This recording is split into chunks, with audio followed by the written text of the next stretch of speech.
embora, pessoal. Começando aqui mais uma aula, a gente já finalizou nosso estatuto. Agora a gente vai meter questão de acordo com o estatuto, que é pra gente, é como se fosse uma revisada. A gente vê, explicando e revisa, trabalhando, né, resolvendo questões. Então vamos lá, pessoal, que agora a gente vai com tudo, nosso concurso está em cima, beleza? Graças a Deus a gente está mais uma aula aqui. Meu curso aqui, nosso cursinho aqui está crescendo muito. Vocês podem até não se conhecer, mas tem muito aluno. Estou pensando até, o professor vai criar um site agora que vai ficar mais bonitinho, um site oficial mesmo, que é para ter bate-papo, tudo bonitinho em breve, certo? Vocês vão gostar bastante. Então, graças a Deus a gente está mais um dia aqui, que a gente pode resolver nossas questões, que a gente pode se conhecer melhor, né? Cada curso a gente fica mais amigo, eu falo com o pessoal no WhatsApp, o pessoal tira as dúvidas. E é muito interessante isso, nosso curso está excelentíssimo, pessoal, muito incentivado, certo? Então vamos começar, nosso simulado já foi confirmado, certo? Opa, peraí. Peraí, pessoal, o celular do professor tocando aqui, ó, é o Conde do Forró. O professor dá maior valor, não vou espalhar não, viu? Botar aqui no silencioso, pronto, pessoal. Então vamos lá. Nosso simulado já foi confirmado, pessoal. Vocês têm que participar, vocês do cursinho, sigam aí no meu Instagram, o Instagram do nosso curso, @legislaçãopmc, lá eu posto todas as novidades e tal, questões, certo? Vai ser 30 questões estilo S, certo? E 70 estilo CESP-UNB. Dia 13 do 12 às 20 horas em ponto, certo? Vocês se matriculem lá, façam a inscrição de vocês, com o número da matrícula de vocês do curso, certo? Não adianta querer chegar no dia e fazer, porque não vai fazer. Tem que se inscrever antes, beleza? Então, simulado confirmado, vocês vão se garantir. Então, vamos para a nossa primeira questão, pessoal. Graças a Deus, vamos lá. A gente poder trabalhar muito.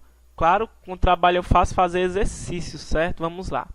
Capitão Flávio, que exerce a função gratificada na Casa Militar há 5 meses, foi convidado a fazer o curso de aperfeiçoamento de oficiais, que é para ele poder ser promovido a major, para ele ter acesso à promoção a major, dentre outros requisitos, certo? Nesse caso, Flávio não perderá o direito à percepção do benefício correspondente. Então ele está numa função gratificada lá na Casa Militar, certo? Antigamente, quem tinha função gratificada e fosse fazer um curso regular, ele perdia essa gratificação. Hoje a gente tem o prazo mínimo, certo? Então, o que vocês acham dessa questão, pessoal? Tá certo ou tá errado aí? Respondam para mim. Beleza, próxima aula vamos responder algumas estilo S, depois do nosso simulado. Beleza? Pessoal, essa questão tá errada, certo? O militar, pessoal, segundo o nosso artigo 54, certo? Quando ele estiver na função gratificada, certo? Se ele já tiver a um período superior a 6 meses, certo? Maior que 6 meses nessa função gratificada, ele não mais vai perder o direito a esse benefício, a essa gratificação que ele recebe. Veja que aqui ele só está há 5 meses, certo? O período tem que ser superior a 6 meses para ele não perder o direito à percepção do benefício, certo? Então ele foi convidado para fazer o CEAL, mas como ele só tinha 5 meses, ó, nesse caso ele vai perder sim o benefício. Na questão diz que ele não perderá o direito ao benefício correspondente. Então, primeira questão, marquem aí questão errada. O militar estadual, ao ser matriculado nos cursos regulares, aqui ele deu o exemplo do CAO, curso de aperfeiçoamento de oficiais, exceto os de formação, é claro, desde que esteja no exercício de cargo ou função, por período superior a 6 meses, maior que 6 meses, não perderá o direito à percepção do benefício correspondente, certo? Então, ele não vai perder aqui os benefícios que ele tem por exercer esse cargo ou essa função gratificada, certo? Aqui no caso dele é lá na Casa Militar. Beleza, pessoal? Show de bola. Segunda questão. O controlador geral, o chefe da Casa Militar ou os comandantes gerais poderão conceder ao militar nomeado, certo? Gratificação pela participação em comissão examinadora de concurso e pela elaboração ou execução de trabalho relevante técnico ou científico de interesse da corporação militar. Então ele está dizendo aqui, pessoal, ele fala um pouco aqui das autoridades, né, suas competências. Ele está dizendo que o controlador, que o chefe da Casa Militar, que o comandante geral poderá conceder, né, esse militar nomeado uma gratificação por ele participar dessas comissões, né, examinadora de concurso, certo? E alguns trabalhos, certo, técnicos e científicos. Então respondam aí para mim essa questão, pessoal, certo ou errado? Beleza, aqui pessoal, tá errado por um motivozinho simples, só competência mesmo. No lugar do controlador geral aqui, pessoal, seria no caso o secretário de Segurança Pública, certo? Então, questão errada, como a gente pode ver, ó, o secretário de Segurança Pública e Defesa Social, chefe da Casa Militar ou os comandantes gerais poderão, ó, autorizar o militar estadual ou ocupante de carga efetiva em comissão a participar de comissões, grupos, trabalhos e projetos sem prejuízo dos vencimentos, certo? Conceder ao militar nomeado a gratificação prevista no parágrafo 2º desse artigo.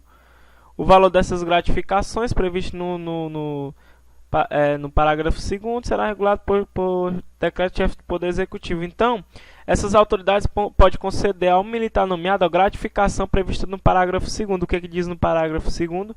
Ao militar estadual, conceder-se a gratificação pela participação em comissão examinadora de concurso e pela elaboração ou execução de trabalho relevante técnico ou científico de interesse da corporação militar. Então, vai ser concedida a ele essa gratificação. Quem é que vai conceder essa gratificação? O secretário de Segurança Pública, chefe da Casa Militar, os comandantes gerais. Questão muito simples, não se encaixa aqui o controlador, certo? Segunda questão errada, marquem aí. Próxima questão, tá dando para entender, né, pessoal? Vou deixar uma barrinha aí embaixo desse vídeo para vocês colocarem a opinião de vocês, certo? O subsídio ou os vencimentos, o subsídio é o salário em parcela única, os vencimentos é parcelado, certo? Dos militares estaduais são irredutíveis e não estão sujeitos a penhora, sequestro ou arresto, sem exceções previstas em lei. Ou seja, como é que é irredutível? Ninguém pode mexer lá no salário do militar, certo? Só que a gente tem as exceções, certo? Previstas em lei. Aqui ele diz, ó, sem exceções. Tá errado, aqui tá na cara que tá errado. A gente sabe que o militar, se ele vai fazer um empréstimo no banco, né, o banco pode descontar todo mês do salário dele, certo? Se ele tiver que pagar a pensão alimentícia, né, que é um dever, com certeza vai mexer lá no salário dele, no vencimento ou no subsídio. Então tem as exceções previstas em lei, certo? Como a gente tem aqui. O subsídio aos vencimentos dos militares estaduais são irredutíveis e não estão sujeitos à penhora, sequestro ou arresto, exceto nos casos previstos em lei. Um exemplo que a gente pode dar é a pensão alimentícia. Ele é obrigado a tirar do salário dele, certo? Então, terceira questão, não tem segredo nenhum. Questão muito fácil. Espero que vocês estejam acertando tudo, que eu expliquei isso bem direitinho, certo? O meu dever de explicar eu faço. O dever de estudar é de vocês. É curto e grosso aqui o negócio, viu? Tudo bem que eu tava ouvindo o Conde do Forró, né? Meu celular tocou, a música é o Conde, mas não tem problema não, viu? O valor do subsídio ou dos vencimentos é igual para o militar estadual da ativa e da reserva, salvo a dos reformados de um mesmo grau hierárquico, exceto nos casos previstos em lei. E aí, pessoal, o que vocês acham? Certo ou errado? Beleza, aqui eu sei que todo mundo marcou errado, porque ele diz salvos dos reformados. Pessoal, militar ativo, o da reserva remunerada e o reformado do mesmo grau hierárquico, certo? Do mesmo posto de graduação, eles têm que ganhar o mesmo salário, certo? Exceto os casos previstos em lei. Por quê? Porque se eu sou militar ativo, eu posso estar numa função gratificada e com certeza eu vou ganhar mais. Mas o salário normal tem que ser igual, tanto da ativa quanto da reserva, quanto os reformados. Tanto que quando a gente estudou lá da remuneração, a gente viu que quando aumenta o salário do militar da ativa, né? Quando aumenta também o militar da reserva, certo? E também aumenta o militar que está na reforma, certo?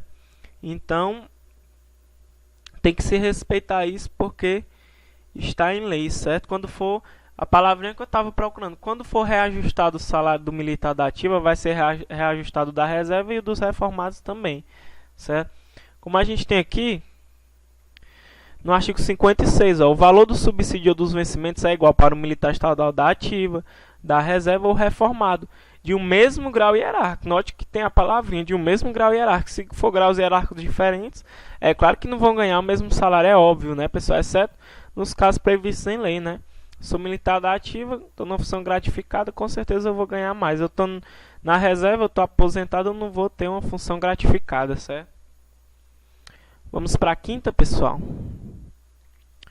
As férias traduzem um afastamento total do serviço concedidas semestralmente, de acordo com a portaria do comandante-geral, de gozo obrigatório após a concessão, remuneradas com 1/3 a mais da remuneração normal, sendo atribuídas ao militar estadual para descanso a partir do último ano a que se referem ou durante o ano seguinte, devendo o gozo ocorrer nesse período. Então, o que vocês acham dessa questão? Certo ou errado? Respondam para mim. Se quiser dar uma pausa no vídeo para poder ler novamente, eu indico, certo? Eu indico sim, porque você tem o direito de ter todo o tempo do mundo para responder, porque o professor não pode esperar muito tempo, né? Ficar calado porque eu tenho que dar aula, né? Beleza, então o que vocês acham dessa questão? Show de bola, sei que todo mundo acertou essa daqui. A nossa quinta questão, obviamente, está errada. A gente sabe que as férias, certo? Ela é anual, não é semestral, certo? Ela não é por semestre. As férias, pessoal, a gente já estudou, ela é de gozo obrigatório, certo? Ela é concedida só anualmente ao militar, certo? E ele é obrigado a gozar essas férias. Ela é remunerada com 1/3 a mais da remuneração. E o período que ele pode tirar é a partir do último mês do ano a que se refere, ou seja, a partir do último mês do ano que a gente está atualmente, que é 2015, ou durante o ano seguinte, né, 2016. Ele vai ter um ano todo de 2016 para tirar. Inclusive, a gente sabe, pessoal, que o militar ele pode até dividir em 2 períodos essas férias, que é de 30 dias, ele pode tirar 15, depois tira mais 15, certo? Então, muito simples isso aí, questão errada, porque ele diz semestralmente, é anual, certo? As férias traduzem afastamento total do serviço concedidos o quê? Anualmente. Cuidado com essas pegadinhas, pessoal. A CESP adora colocar essas pegadinhas. Por isso que o professor está estudando em cima da UES e em cima da CESP, porque aqui a gente já está preparado, certo? De acordo com a portaria do comandante-geral, preste atenção na competência. Falou em férias, é competência do comandante-geral. De gozo obrigatório após a concessão, remuneradas com 1/3 a mais da remuneração normal, sendo atribuídas ao militar estadual para descanso. Para o pobre velho descansar, trabalha que nem um condenado, não ganha porra nenhuma, ganha salários em miséria, tem que ter direito pelo menos às férias, né? Que eu acho que para um militar tinha que ser especial pelo estresse que ele tem, né? Muitos policiais acabam até se suicidando, não vão desistir de fazer o concurso, mas é porque é uma pressão muito grande, certo? Você tem que lidar com situações muito complicadas todos os dias, certo? A partir do último mês do ano a que se refere ou durante o ano seguinte, devendo o gozo ocorrer nesse período. Então, marquem anual de gozo obrigatório, certo? Palavra-chave, as férias são concedidas anualmente pelo comandante-geral, portaria do comandante-geral, gozo obrigatório, remuneradas com 1/3 a mais da remuneração normal, podendo ser tiradas a partir do último mês do ano a que se referem ou durante o ano seguinte. Pronto, palavra-chave para você matar as questões das férias, certo? Então vamos aqui para a nossa sexta questão, né? Vamos dar uma lida aqui comigo, vamos lá. Constitui direito do militar estadual o gozo de férias obrigatórias em que não sofrerão nenhuma restrição prevista em lei. O que vocês acham aí, pessoal? Aqui de cara a gente já marca errado. Por quê? Porque tem restrição sim, ó. Ele diz que não sofre nenhuma restrição, certo? Então, pessoal, o gozo de férias realmente não é para sofrer nenhuma restrição, certo? Só que tem a exceção, certo? Ele diz aqui que não sofre nenhuma restrição prevista em lei, certo? A nossa lei prevê ao contrário, tem uma exceção, certo? Pode ser interrompida essas férias, pessoal, para o cumprimento de punição disciplinar de natureza grave, certo? Quem é que vai ter competência para isso? É o comandante-geral. Ou então, pessoal, por necessidade do serviço. Quem é que vai identificar isso também? Competência do comandante-geral, certo? Então, lembrem disso, que sempre vai ter uma restrição quando a gente fala da concessão do gozo das férias, certo? Pode ser que essa concessão também não seja dada, porque ele tem que cumprir uma punição, uma prisão provisória. É claro que é punição disciplinar de natureza grave. Aí o pessoal fala, professor, eu estudei lá no Código Disciplinar que quem pode interromper esses afastamentos é o controlador e o governador do estado. Como é que é isso, pessoal? Falou em afastamentos regulamentares, certo? Aí sim, a palavra-chave é afastamentos regulamentares. Aí é o governador ou controlador, certo? Agora, falou para cumprimento de punição disciplinar de natureza grave, comandante-geral. Necessidade do serviço, comandante-geral. Falou de licenças também, aí é o comandante-geral, certo? Então, lembrem disso para efeito de prova. A concessão do gozo e o gozo de férias não sofrerão nenhuma restrição, salvo aqui a gente tem nossa exceção. para cumprimento de punição disciplinar de natureza grave ou prisão provisória por necessidade de serviço identificada pelo comandante-geral, certo? Conforme conveniência e oportunidade da administração, garantida ao militar, nova data de reinício do gozo das férias interrompidas. Cuidado! Para cumprimento de punição disciplinar ou prisão provisória, ele não fala de nova data de reinício do gozo de férias interrompidas. Ele só fala se for por necessidade do serviço. Sei lá, uma operação carnaval, ele não pode gozar suas férias, foi restrito às suas férias, porque ele teve que trabalhar na operação carnaval, que tem que mobilizar toda a tropa. Então ele não cometeu nenhuma transgressão, não vai cumprir nenhuma prisão, não fez nenhuma ilegalidade. Então ele só foi cortado dessas férias dele, certo? E é claro, depois que acabar essa operação carnaval, ele tem direito a ter uma nova data de reinício dessas férias que foram interrompidas por necessidade do serviço, certo? Cuidado aí para não confundir na hora da prova. Sétima questão. Major Hermano, que está aguardando a solução de processo de inatividade, resolveu gozar suas férias, podendo dividi-las em 2 períodos iguais, devendo ser tirada a partir do último mês do ano a que se referem, ou durante o ano seguinte.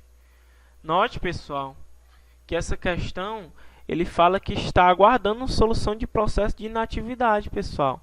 A gente estudou no nosso artigo 59 que não vai fazer jus às férias regulamentares o militar que esteja aguardando solução de processo de inatividade. Então, esse militar que está aguardando a solução desse processo enquanto tramita, né, o processo, ele não pode tirar as suas férias, já que ele vai para a reserva já, então ele vai ter férias a vida inteira, certo?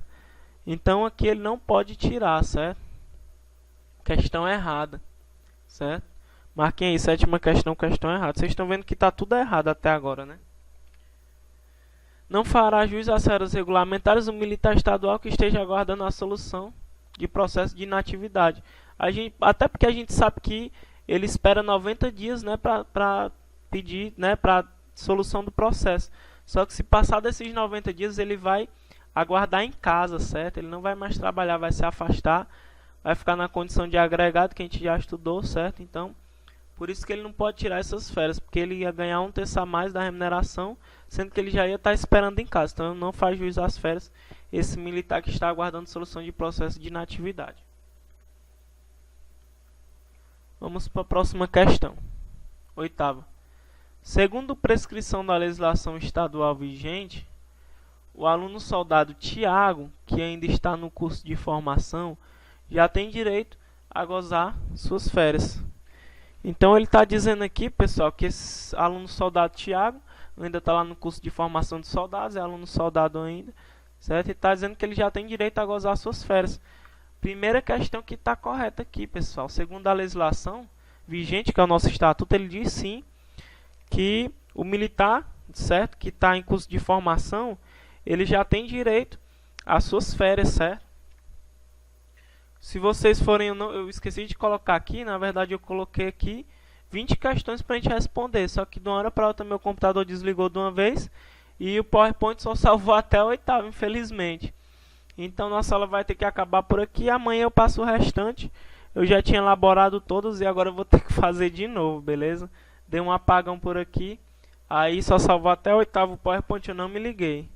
Então, pessoal, nossa 8ª questão está certa. Vamos lá no artigo 59, certo? Lá no parágrafo 4, se eu não me engano, que diz que o direito destacado, né, das férias estende-se até os militares que estão no curso de formação.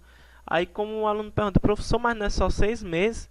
Mas já começa a contar 6 meses, aí basta que ele trabalhe mais outros 6 meses, aí já vai ter direito às férias, certo? Normalmente. Então, a gente finaliza nossa aula. Até a próxima. Um abração. Valeu.